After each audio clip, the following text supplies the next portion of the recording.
There are over 200 bosses in Elden Ring, and even more regular enemies, but which one of them is the best? Well, in my opinion, the best one should have what it takes to beat the game. So I'm going to be taking control of various bosses and enemies and using them to try and beat the DLC. The catch is that I can only play as whoever I manage to beat.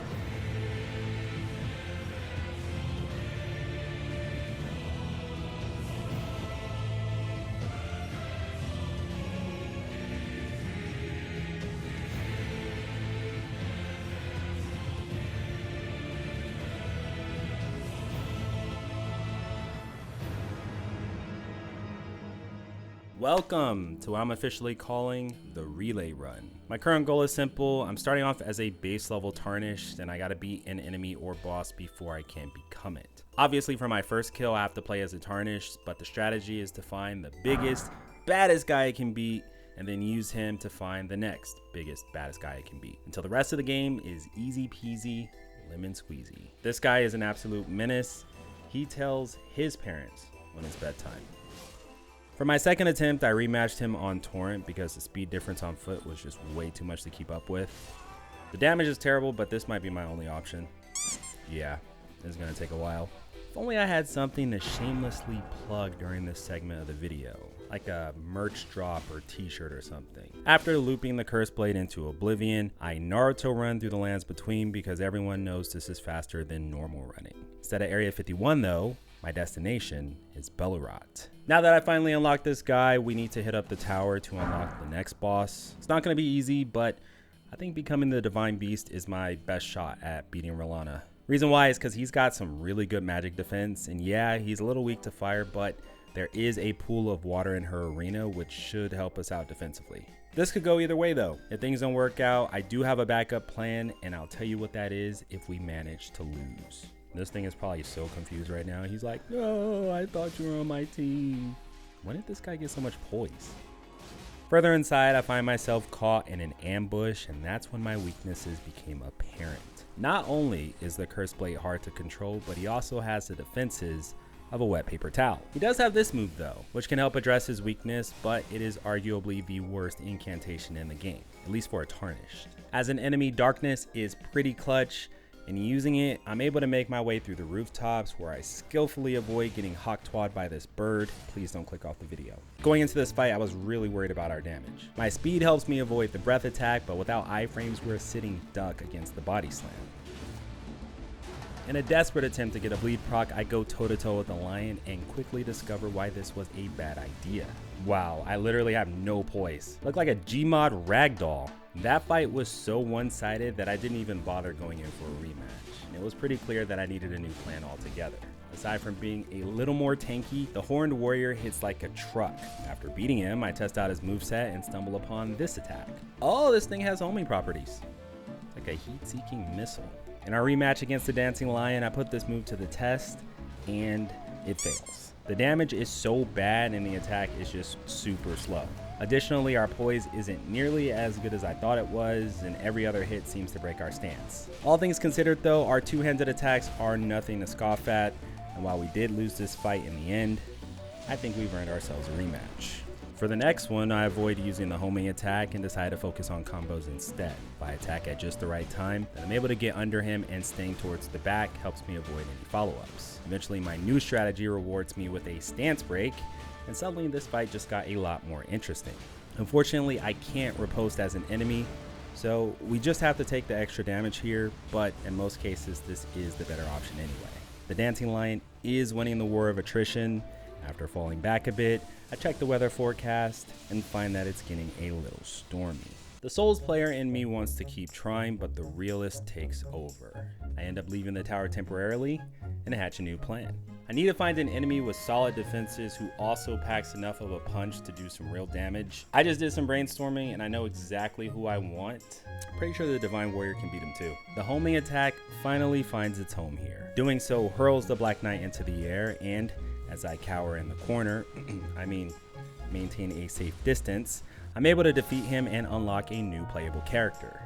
This guy is full of surprises, and you'll see exactly what I mean when I rematch the Lion. For now, I test out my moveset against the Curseblade, and these guard cancels are DiGiorno. Heading into this one, I play our first ace early, and that's going to be Golden Vow. This version seems to function just like a player's, granting a sizable defense and attack bonus for what feels like 80 seconds. Unfortunately, the beast is in fact divine, and that means he's going to be resistant to holy. As a result, the second hit of my guard cancels are all resisted, but they're still a welcome addition. About halfway into the fight, I get to show off the knight's defensive prowess by blocking an entire tornado. After mistiming a block, I'm forced to use the second ace in my pocket. This is nice. This is good. Full HP. All hell breaks loose when the Dancing Lion switches elements to frost. However, I still managed to come out on top. Yes! We did it. The Divine Beast is finally ours. You know what? I didn't think this guy would be so slow. Probably should have considered that before I went through all that trouble. Anyway, the first goal has been completed. We unlocked our secret weapon, and the next thing on our list is to beat Ralva.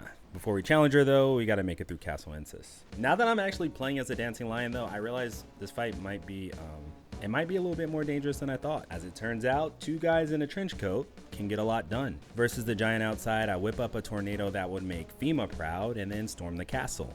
I do my best Zeus impression on the guard out front, and a little bit of editing magic brings us to Moongrim. I never realized this before, but if you think about it, I'm pretty much the Avatar, and Messmer is the Fire Nation.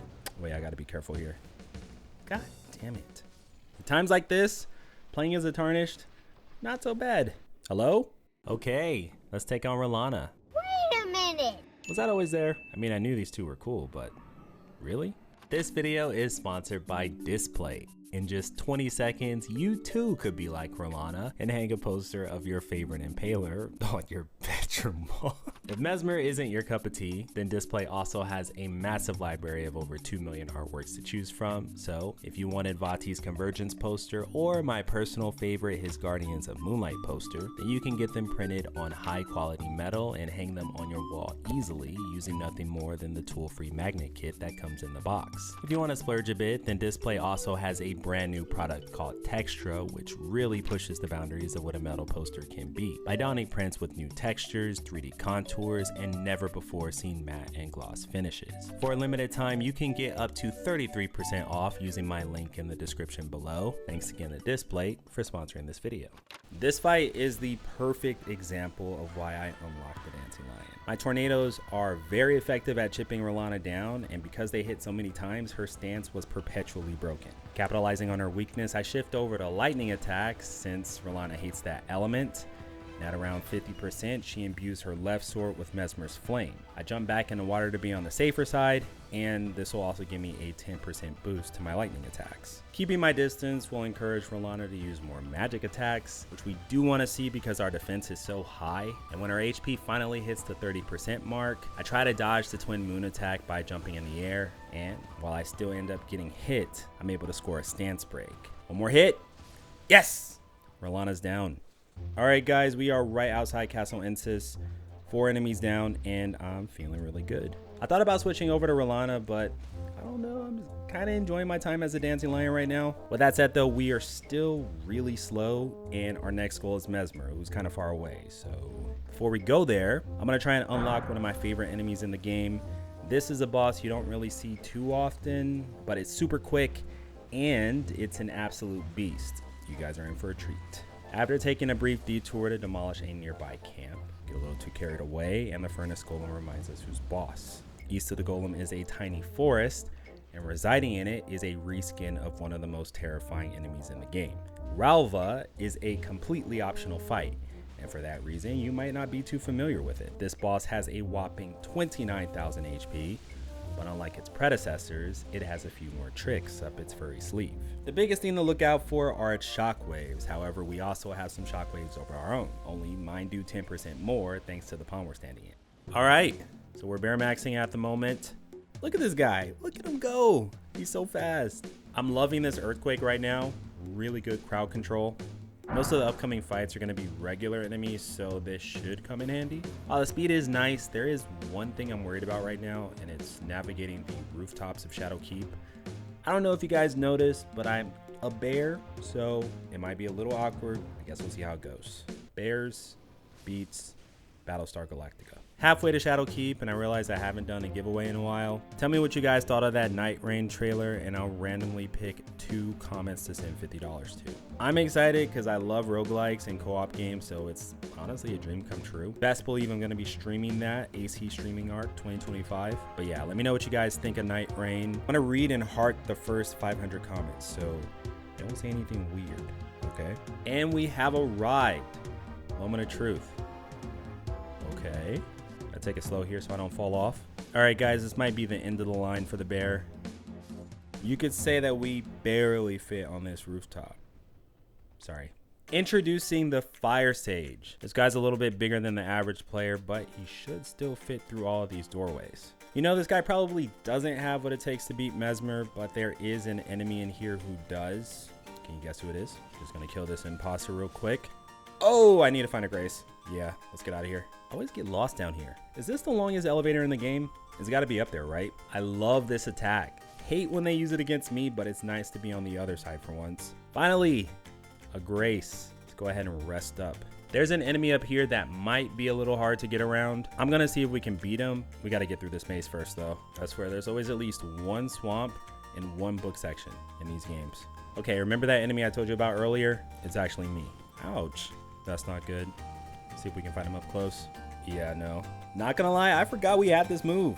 I probably won't do much against Messmer, but against these guys, it is fair game. Okay, game plan is simple. Before I take on Messmer, I need to beat this guy first. He has a secret technique that makes him probably the only regular enemy in this area that can take on Messmer. Oh my god. All right, maybe we can just... Nope, okay. New plan. Here's what I'm gonna do. I'm gonna lure him back to the staircase. See if I can get it with this. That was close. Okay, one more. Nice. I'm so excited for this. The Fire Captain's moveset is freaking crazy. From the frying pan and into the flame, unlocking the Fire Captain was only half of the battle. Because Messmer is so resistant to fire, most of my moveset was rendered useless. The Fire Captain's deflect, however, can somehow block most of Messmer's attacks, significantly reducing the damage we take and lighting a fire beneath us. As strong as it is, it still wasn't enough, and if we were to stand a chance against the Impaler, then we were gonna have to do some impaling. What do you mean by that? Blocked. Oh, we blocked that too. See if we can block this. Beautiful. Stance break, we needed that. I love how the fire comes in after we swing. Okay, this is really good damage.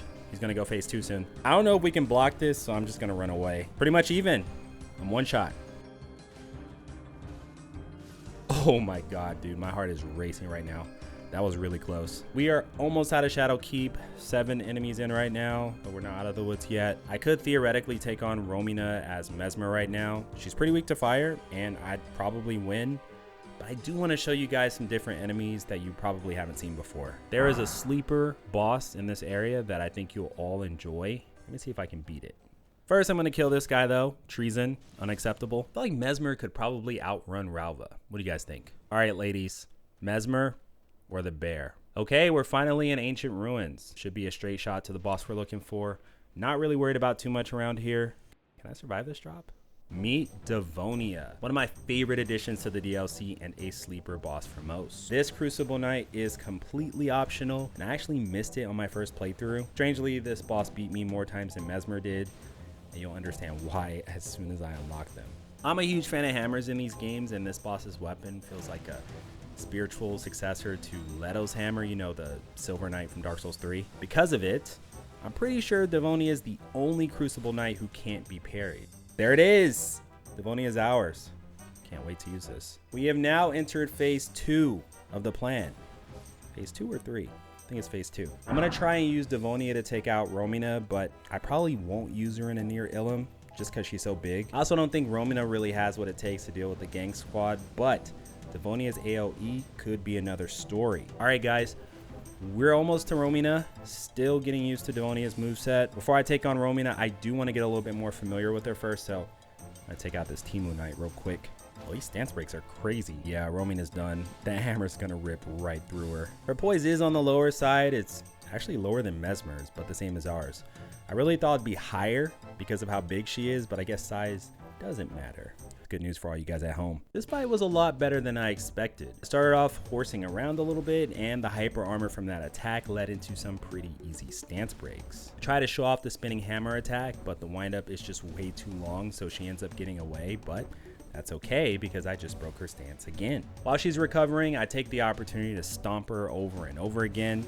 Not even gonna lie, this is just bullying at this point. Even though we're kind of weak to Scarlet Rot, it never really ends up being a threat, and this fight turns out to be the easiest of the run so far. See, I told you Devonia was goated. We made it to near Ilum, not to be confused with Ilum and Near. We're in the final stretch of the run, but oh my god, you just broke my stance. All right, I'm done with you, bro. If you thought Letta and her squad was bad, wait till you can't heal or roll. Like I said before though, the splash damage we get from the stomp should help with the gank, but those NPCs hit a lot harder than these guys do. I don't feel too good about this fight going into it, but you guys know me, I always have a plan B. Right when Hornsid spawns in, I don't waste any time at all, and I knock him down with a spinning hammer. That's when he gives me the Crucible Knight special, and it doesn't really feel so good. No shot I'm getting riposted right now. I don't think that's ever happened to me in one of these runs. Feels bad, man. Feels bad. By this point, Dane spawns in as well, and this is the perfect opportunity for some horseplay. Even though I was doing well against Dane, I just couldn't thread the needle against Letta, and that's when Dane dealt the final blow. Alright guys, we didn't even land a scratch on Letta, and she's probably the hardest out of all of them, so it's time for another upgrade. Thought about this one a lot, and the biggest problem I have is the fact that I can't heal. Like I said earlier, I also don't have iframes either, but what if I told you there was a way to get both? There is an enemy in these catacombs who has both iframes and heals, and he is every NPC's worst nightmare. Can't wait to play as this guy. That's one thing about playing as an enemy. You don't really get a torch, right? So you got to make your own light. Oh! Alright, I think this is the room. The Death Knight is exactly that. My Knight of Death. He's immune to hemorrhage, so Hornsent won't be able to bleed us, and he's got more HP than Devonia to help us survive. Oh yeah, and he also has that. That lightning dash is huge. It's going to be really big in this fight. And this guy hurts. Oh. One more hit. Damn, that was scary. All right, let's do this. The Death Knight is another boss you probably don't fight too often, but he's actually perfect for this fight. The odds of me beating Hornsent before the others join in is really low, and the secret to winning this one is to keep moving. My axes and the lightning were enough to keep the other NPCs at bay. The real MVP of this fight is the Death Knight's grab. This grab is actually crazy. The others weren't able to reach me up here, and I was able to isolate each NPC while simultaneously draining their HP. Hornsent's down. Now I just gotta weaken Dane before Letta joins. Never mind, she's already here. Try to look for a grab. Nice. Okay, one more grab and Dane's dead. This strategy would never work against a normal boss because they obviously can't be grabbed, but versus the gank squad, it is fair game. Thanks to the grab, I'm able to out-heal Letta completely, and after knocking her down with a lightning storm, one final grab sends Letta to meet Godwin. GG. It's a lot harder than I thought it was going to be. I have no idea what to expect for the Radahn fight. That strategy is, I don't know, it's definitely not going to work against him. Matter of fact, Devonia might have been the better pick, mainly because of her holy absorption. I'm going to try to use the lightning dash to dodge most of his attacks. Eventually, though, we'll just have to trade. I just don't think we have the damage output to keep up. Okay, guys. Here we go. According to the lore, this Death Knight was Godwin's personal guard. While it did fail at its job, I was determined not to fail again. Without the enormous health pool, keeping up with Radahn was a Herculean task, and fighting up close definitely came at a cost. Whenever I tried to throw lightning bolts, he always found a way to close the gap, and once he did, it always hurt. After getting my stance broken once, the Death Knight was quickly brought to his knees, and a few gravity meteors added insult to injury. Out of desperation, I go for a grab, and Radahn beats me without even breaking a sweat. Yeah, that's not gonna work. I don't know what I was thinking. Guess I gotta find somebody else who can beat Radahn. I do have an idea, but it's kind of a long shot. If you guys have ever been in here, then you know who I'm going for. There's a boss at the end of this jail who, in theory, has what it takes to beat Radahn. As soon as I get my axes on this guy, he's finished, cooked, finito, dunzo. Wouldn't be a Souls game without a little bit of platforming, huh? Right? So far, so good. Oh, God. We're almost there. Just a few more enemies. Oh, we barely made that jump. Can I teleport down here? All right, that's fine. Whatever. We made it. Enter Yoda.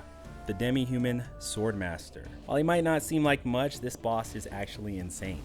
I know I say that a lot, but hear me out. Yoda though, he's got frostbite on his weapon, an invulnerable dash, and a parry that blocks attacks. I wouldn't be surprised if he had the force on his side too. Unlock you, I will. Sorry, that was pretty bad, huh? Defeat you, I will. All right, I'll stop. Radahn is really, really strong. I know, groundbreaking commentary. But listen, even with the ability to block his attacks, he still hits like a truck. And to make matters worse, this is pre-patch Radahn. This isn't good, guys. I can't get the timing down. Sun Tzu once said, invincibility lies in defense, and victory in the attack. And even with perfect timing, each successful block still took 200 damage, so I couldn't block forever. That's crazy. I'm already at half.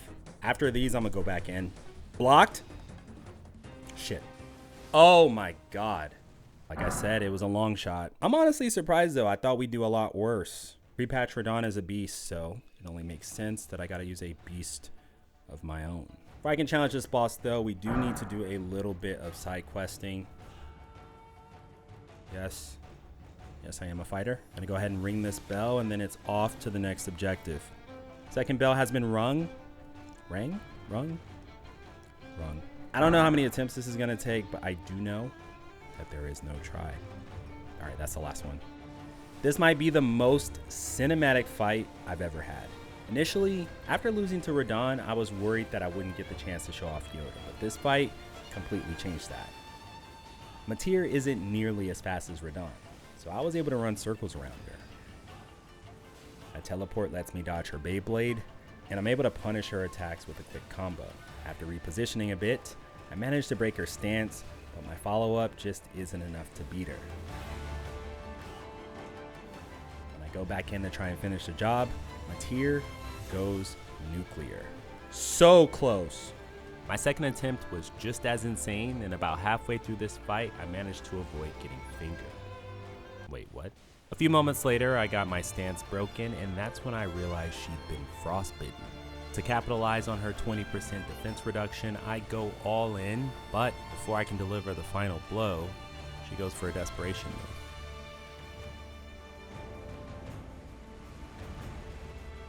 Yeah, as a tarnish, if she starts that attack while you're close, it's pretty much a guaranteed hit. Wow, that was so close. Finally. All right, let's finish this.